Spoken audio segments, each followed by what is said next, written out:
అన్న ఈరోజు చూడొచ్చు షైన్ బండి అయితే మనకు ఆటోలో వేసుకొని వచ్చిండ్రు వేరే ఊరు నుంచి. ఈ బండిలో ఏం ప్రాబ్లం అనేది మన వీడియోలో చూపిస్తాను.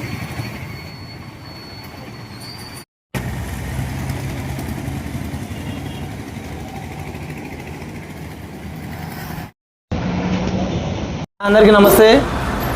ఈరోజు అయితే మన దగ్గరికి మిడ్జిల్కి వెళ్ళి ఎస్పెషల్ బిఎస్ఎస్ అయితే వచ్చింది. అయితే ఈ బండిలో ఏమవుతుందంటే 20 నెంబర్ ఫీజు అయితే మళ్ళీ ఎగిరిపోతుండే.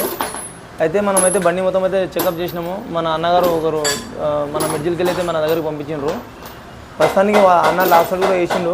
కొత్త లాక్ సైడ్ అయితే బండిలో ఉంది. మొత్తం బండి అయితే ఆయన కూడా చెకప్ చేసిండు. ఆయన ప్రాబ్లం దొరకలేదు అయితే మన దగ్గరికి వచ్చింది బండి. మనం కూడా మొత్తం వైరింగ్ అయితే చెకప్ చేసినాము. బ్రేక్ లైట్లో ప్రాబ్లం ఉందా ఏమనేది బ్రేక్ స్విచ్లో మొత్తం చెకప్ చేసినాము. అయితే ప్రాబ్లం అయితే ఎక్కడ వెళ్ళలేదు. లాస్ట్కి వస్తే ఈసీఎంలో ఉంది ప్రాబ్లం. అయితే ఈసీ ఇక్కడ చూడొచ్చు క్లియర్గా ఉబ్బిపోయింది, కనిపిస్తుంది చూడండి. ఈసీఎం అయితే మనమైతే చేంజ్ చేస్తున్నాము. ఇంకోటి ఈ ఈసీఎంలో D21 అయితే ఈసీఎం ఉంది. అయితే ఈ ఈసీఎం అనేది మార్కెట్లో దొరకలేదు. దీన్ని అయితే మనం D22 అప్డేట్ వెర్షన్ ఈసీ అయితే మారుస్తున్నాం మనము.